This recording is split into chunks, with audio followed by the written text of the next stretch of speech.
before she has MS, before 6 years, she's like a normal girl. She don't have to come in every day to the hospital. She do everything. Like now, there we come in every 3 months, every month, or when she need it. I have to be every day to tell her how you feel, how your vision, every day. So it's hard.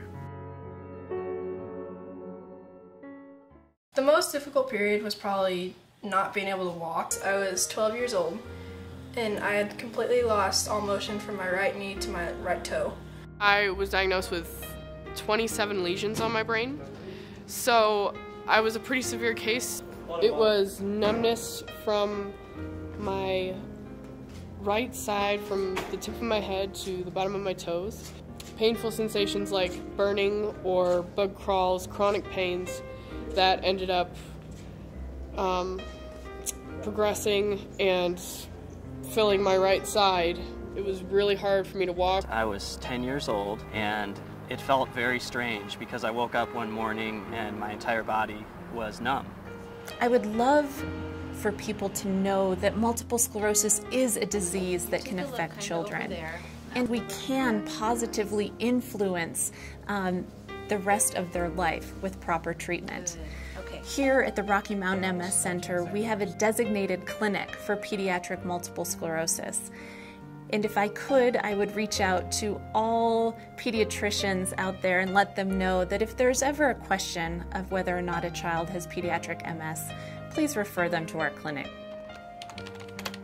It's really important to diagnose multiple sclerosis early because with early intervention, we hope that we can significantly limit the likelihood that someone will develop disability over time.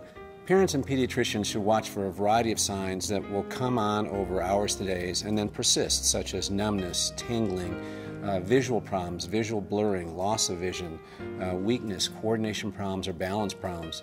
Some children do have an increased risk of developing multiple sclerosis. There are known risk factors that are potentially acquired in the environment, such as a low vitamin D level or smoking in adolescence. Obesity in young adult women, say between the ages of 16 and 25, is extremely important. Exposure to the Epstein-Barr virus, which is associated with mononucleosis, and having a parent or a sibling with multiple sclerosis does substantially increase the risk, perhaps 10 to 20-fold. They are kids. They need us. The worst thing that I did was spend all my time on the internet. We probably had more, anger and confusion and just that emotional part than what you did. You would just do what the doctor said or physical therapist or so it was an inspiration to us. I'm very proud of you for what you're going through and how you take it. You're a trooper, and I love you very much.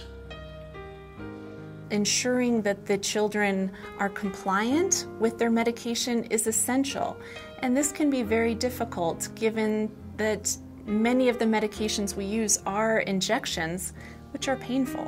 I'm different from others because nobody understands what I have, because when I walk, people have been pushing me because I walk slow. We are just one of 10 clinics in the United States that focus on pediatric onset multiple sclerosis. At the Rocky Mountain MS Center Pediatric Clinic, we have a multidisciplinary approach to caring for these patients. That includes a dedicated physician, a nurse who knows about pediatric MS and the medications that we use to treat them, a neuropsychologist with an expertise in multiple sclerosis, and a social worker who can liaison with the schools to help institute the proper supports so they succeed in school as well. So the Rocky Mountain MS Center is helping children and their families to cope with these illnesses by providing resources.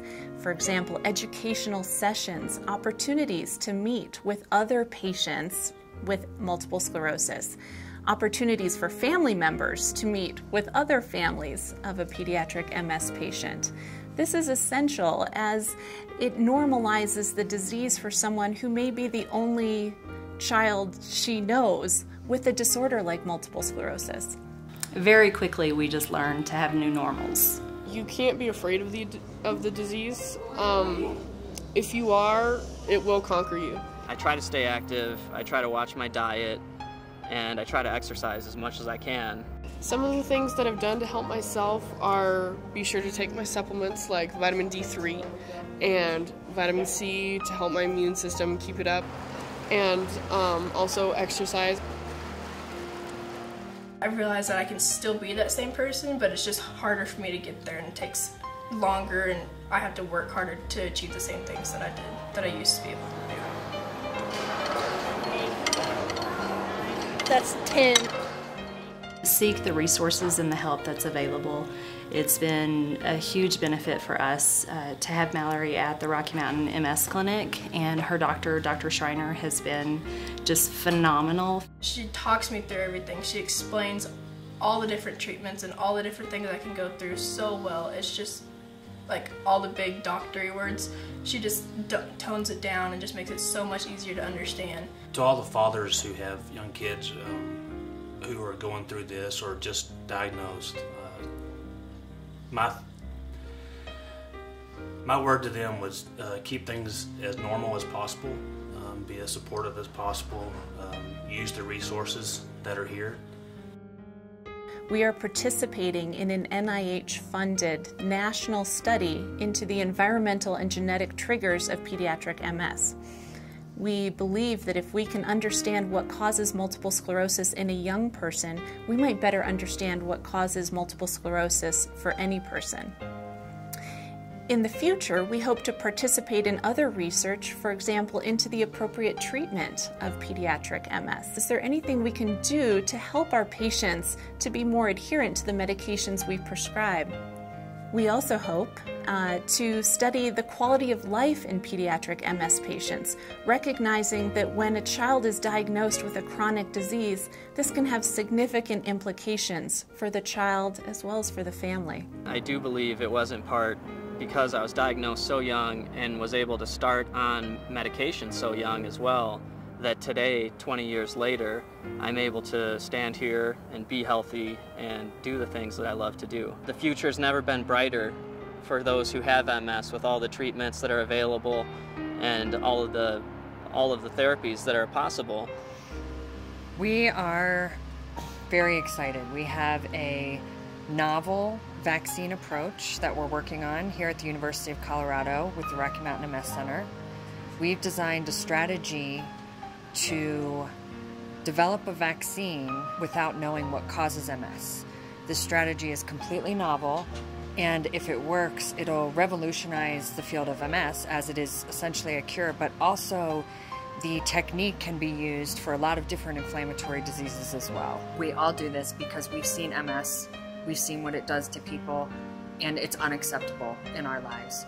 The government type funding agencies are not interested in funding it because they want to know that it works first. I 100% believe that in my lifetime we will be able to cure MS. I hope that we find a cure for MS in my lifetime. I really am confident that they're making huge leaps in MS as far as the last 10 years have gone, and I think that we'll at least have much better treatment and we'll have a lot more understanding of the disease, if not a cure yet, but I think that the cure is close on the horizon.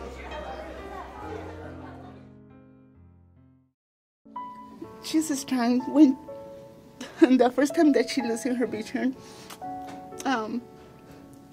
we went to the playground and she touching everything because she can see it, and I start crying. She said, "Mom, don't cry. I'm gonna see."